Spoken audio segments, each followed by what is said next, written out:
नमस्कार, welcome to career 247। मैं हूं प्रशांत धवन। नाउ जैसे मैंने आपको बताया था आज से कई हफ्तों पहले ऑपरेशन सिंदूर के टाइम में, जब इनिशियली ऑपरेशन सिंदूर को पॉज किया गया, कि Donald Trump Nobel peace prize के पीछे लग चुके हैं। और अब ये इसी के चक्कर में, नोबेल पीस प्राइज के चक्कर में काफी बार भारत से डिसएग्री करेंगे। रिसेंटली पाकिस्तान के आर्मी जनरल और इनके फील्ड मार्शल जो भी आप बोलना चाहे, आसिम मुनीर, ये गए व्हाइट हाउस में। डोनाल्ड ट्रंप ने इनको होस्ट किया, खुलकर डिसएग्री किया भारत के साथ कि नहीं, इंडिया पाकिस्तान मीडिएशन मैंने करवाई थी और मैंने बहुत हेल्प करी थी। फिर से डोनाल्ड ट्रंप ने सेम बात यहां पर दोहरा दी। और इवन दो इंटरनेट पर, स्पेशली इंडियन साइड में, लोग Asim Munir at White House इसकी बहुत सारी मीम्स बना रहे थे। कई मीम्स एक्चुअली काफी फनी भी थी। एक लार्जर क्वेश्चन जियो पॉलिटिकली ये रेज किया जा रहा है कि क्या डोनाल्ड ट्रंप ने पाकिस्तान को चुन लिया है as US's main geopolitical partner till 2025, जब तक डोनाल्ड ट्रंप प्रेसिडेंट रहेंगे यूएस के। क्या ये टैक्टिकल रोमांस है? टैक्टिकल रोमांस मतलब कि कुछ एक दो साल के लिए डोनाल्ड ट्रंप यूज करेंगे पाकिस्तान का, उसके बाद दोनों कंट्रीज के रिलेशन खराब हो जाएंगे, या फिर ट्रंप का एक नया इनर सर्कल बन चुका है जिसमें Asim Munir the real man who runs Pakistan. ये बात इंटरेस्टिंग है वैसे, कि ट्रंप ने शहबाज शरीफ, नवाज शरीफ सबको इग्नोर करके जो मेन आदमी है जो पाकिस्तान को चलाता है, आसिम मुनीर, डायरेक्टली इसके साथ एंगेज करना शुरू कर दिया है। नाउ ट्रंप ने सडनली आसिम मुनीर को क्यों इनवाइट किया व्हाइट हाउस में, इसको लेकर बहुत सारी रिपोर्ट्स पब्लिश हो रही हैं। कुछ लोग कह रहे हैं कि डोनाल्ड ट्रंप मिलिट्री बेसिस चाहते हैं आसिम मुनीर से, उसके बदले में सिक्योरिटी ट्रेड डील्स दे देंगे। आसिम मुनीर को यह आश्वासन भी दे देंगे कि कल को अगर भारत अटैक करता है पाकिस्तान को ब्रह्मोस मिसाइल से या फिर किसी और टाइप के मिसाइल से, तब उस वक्त यूएस पाकिस्तान की रक्षा में आएगा और पूरी कोशिश करेगा कि पाकिस्तान को ज्यादा डैमेज ना हो। बट ऑनेस्टली आप अगर मुझसे पूछें, डोनाल्ड ट्रंप का जो मेन कंसर्न है, जिस वजह से आसिम मुनीर को ये इतनी सारी इज्जत दे रहे हैं, व्हाइट हाउस में बुला रहे हैं, खाना खिला रहे हैं वगैरह, मेन इशू यहां पर है इजराइल और ईरान वॉर। मैंने आपको पहले ही बताया था, देखिए पाकिस्तान के एयर बेसेस जैसे भारत डिस्ट्रॉय कर रहा था, यूएस वॉज पैनिकिंग। और अब तो खैर US media, Bloomberg, Washington post वगैरह सब लोग लिख रहे हैं कि डोनाल्ड ट्रंप को आसिम मुनीर की मदद चाहिए ईरान इजराइल वॉर में। नाउ अगेन आप समझ सकते हैं, ऐसा तो है नहीं कि आसिम मुनीर को अगर कहेंगे इजराइल को कि प्लीज अब ईरान को मत मारो, इजराइल मान जाएगा। आई मीन आप इमेजिन कर सकते हैं, ट्रंप तो खैर एक काफी अनस्टेबल लीडर है, मैंने पहले भी आपको बोला था। इजराइल आसिम मुनीर की जो रिस्पेक्ट करता है, आप इमेजिन कर सकते हैं। पाकिस्तान का एकमात्र उपयोग यूएस ये कर सकता है कि कल को अगर ईरान पर बड़ा मिलिट्री अटैक करना है, तो वहां पर एक इनडायरेक्ट सपोर्ट अगर पाकिस्तान की मिल जाती है, इंटेलिजेंस सपोर्ट, यूएस को इनके जो बेसिस है पाकिस्तान के बेसिस वो मिल जाते हैं, दैट विल बी ग्रेट।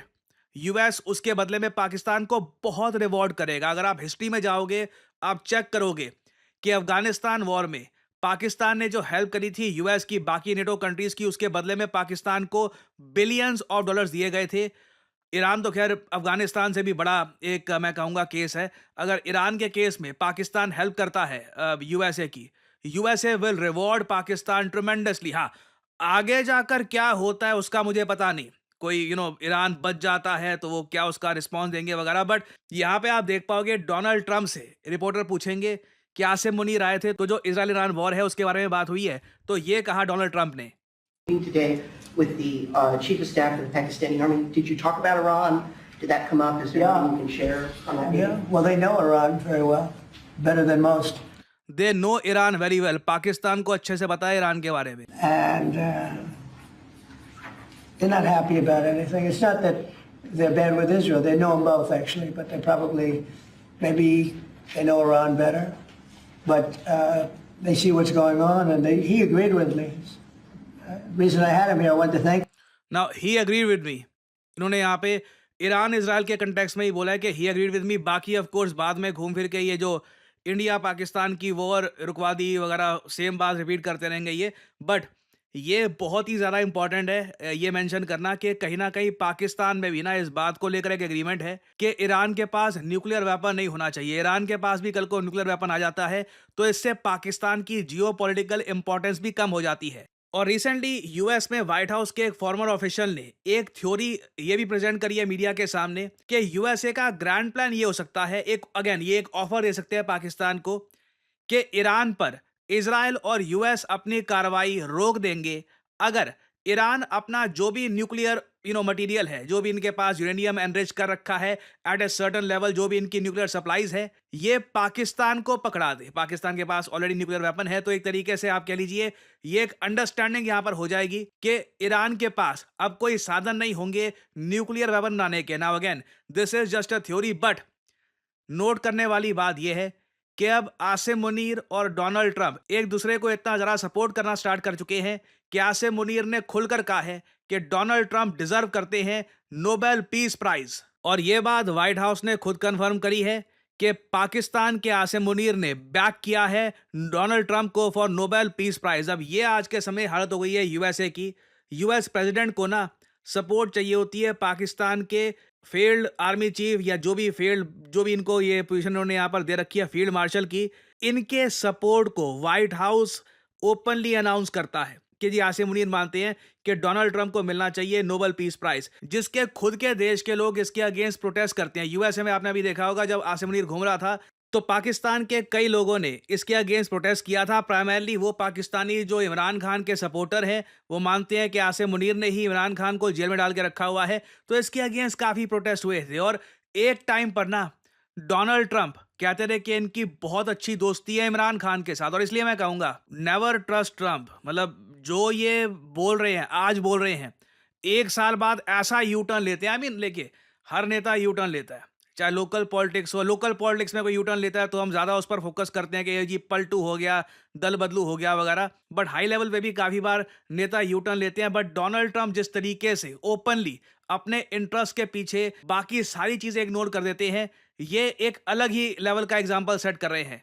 और अब क्वेश्चन यहाँ पे आपके माइंड में ये आएगा कि क्या डोनाल्ड ट्रंप को नोबेल पीस प्राइज मिल सकता है पाकिस्तान आर्मी जनरल आसिम मुनीर की नॉमिनेशन पर, कि आसिम मुनीर और पाकिस्तान नॉमिनेट कर दे ट्रंप को नोबेल पीस प्राइज के लिए, और ये बोल देंगे इनको बिलियंस मिल जाए, ये बोल देंगे कि हाँ जी इंडिया तो हमको बर्बाद करने वाला था, ये तो ट्रंप आ गए बीच में, ट्रंप ने बचा लिया हमको, नहीं तो मोदी कुछ भी कर देते, इसी बात का नोबेल पीस प्राइज दो यहाँ पे इनको।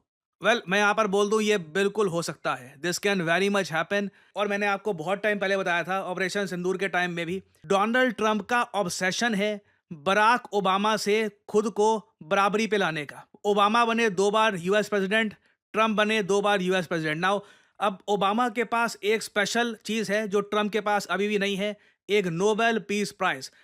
ट्रंप कई बार कह चुके हैं अगर मेरा नाम ओबामा होता ना, मुझको अब तक नोबेल पीस प्राइज मिल चुका होता। कई बार ये न्यूज़ कॉन्फ्रेंसेस में कह चुके हैं। एक्चुअली मुझे याद आ रहा है जब ये पहली बार बने थे प्रेसिडेंट, उस टाइम भी 2020 के आसपास ट्रंप ने ये कह दिया था कि इथियोपिया के प्रेसिडेंट को नहीं मिलना चाहिए नोबेल पीस प्राइज, ट्रंप को मिलना चाहिए। इन्होंने खुद कह दिया I deserve Nobel peace prize not Abiy Ahmed. और आप देखोगे ओवर द इयर्स बहुत सारे इंटरव्यूज में ट्रंप कह चुके हैं कि ओबामा को नोबेल प्राइज मिला है विदाउट एनी रीजन, मैंने एब्राहम अकॉर्ड्स करवाए, मैंने मिडिल ईस्ट में शांति करवा दी। अभी तो खैर कोई शांति है नहीं मिडिल ईस्ट में, मगर ट्रंप का उस वक्त कहना था कि मैंने इतना बढ़िया काम किया है दुनिया में, मुझे नोबेल पीस प्राइज नहीं मिला, ओबामा को दे दिया है। तो अब देखिए ट्रंप की हालत ये है, कैसे भी करके ये चाहते हैं कि इनकी इस टर्म में ना इनको भी नोबेल प्राइज मिल जाए। अब क्वेश्चन ये आता है किस बात पे मिले?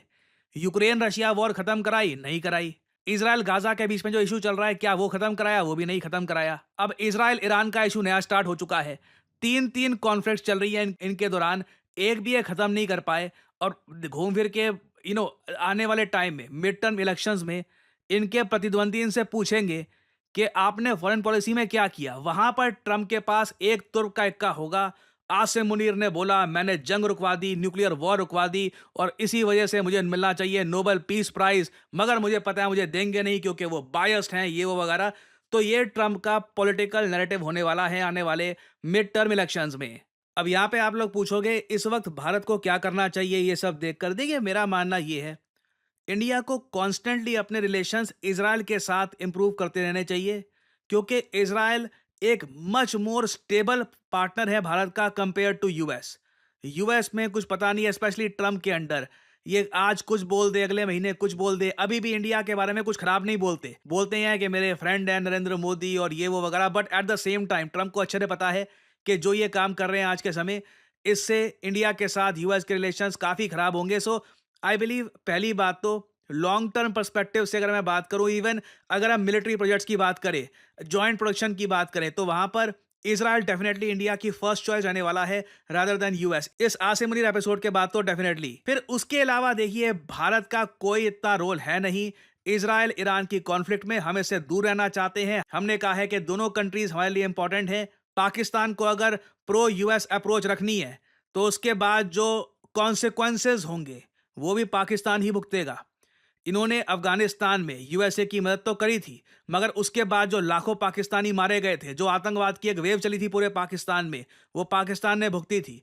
तो अभी के लिए आसिम मुनीर किस रास्ते पर लेके जा रहे हैं पाकिस्तान को, नो वन नोज। बट ये बात तो तय है, there are no free lunch. Trump ने जो ये लंच कराया है आसिम मुनीर का, इसका बिल बहुत बड़ा आएगा, लेट आएगा, बट वो बिल देखना होगा पाकिस्तान भर पाएगा या नहीं। और फाइनली यहाँ पे आप लोगों से क्वेश्चन पूछूंगा, आपने Stockholm International Peace Research Institute के बारे में सुना होगा। हर साल ये अपनी रिपोर्ट पब्लिश करते हैं, बताते हैं दुनिया में किस कंट्री के पास कितने न्यूक्लियर वेपन्स हैं इनके एस्टिमेट के हिसाब से। फिर से अभी रिसेंटली इनकी रिपोर्ट सामने आई है, इन्होंने ये क्लेम किया है कि भारत के पास पाकिस्तान से ज़्यादा न्यूक्लियर वेपन्स हैं। और यहाँ पे मैं आपसे क्वेश्चन ये पूछ रहा हूँ, इस रिपोर्ट के हिसाब से दुनिया में सबसे ज़्यादा न्यूक्लियर वेपन्स किन दो कंट्रीज के पास हैं? ये है यहाँ पे आपकी options, France USA, Russia USA, China India या इजराइल इंडिया। कमेंट सेक्शन में करिए उत्तर, जो लोग देंगे सही आंसर उनकी कमेंट को मैं दे दूंगा हार्ट, ताकि बाकी लोग समझ पाएं कि सही उत्तर क्या है।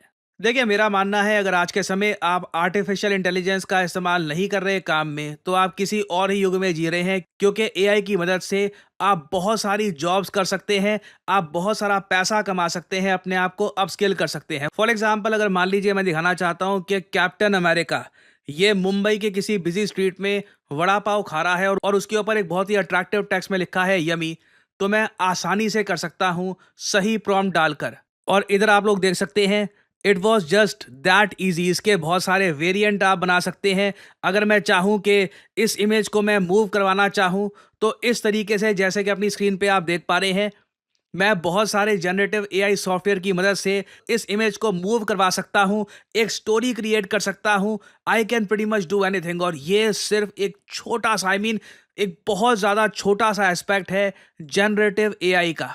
जनरेटिव एआई की मदद से आप किताबें लिख सकते हैं, आप पर्सनालिटीज क्रिएट कर सकते हैं। You can pretty much do anything you want. और अगर आपने सही जगह से जनरेटिव एआई का कोर्स कर लिया, तो मैं आपको बता दूं, आप एक प्रॉम्प्ट इंजीनियर के रूप में नौकरी कर सकते हैं। जी हाँ, प्रॉम्प्ट इंजीनियर। कई लोगों को पता ही नहीं है कि ये नौकरी एग्जिस्ट भी करती है। कई लोग आराम से साल का 4 लाख से लेकर 6 साढ़े 6 लाख, जी हाँ, जो रियलिस्टिक सैलरी होगी वही मैं आपको बताऊंगा।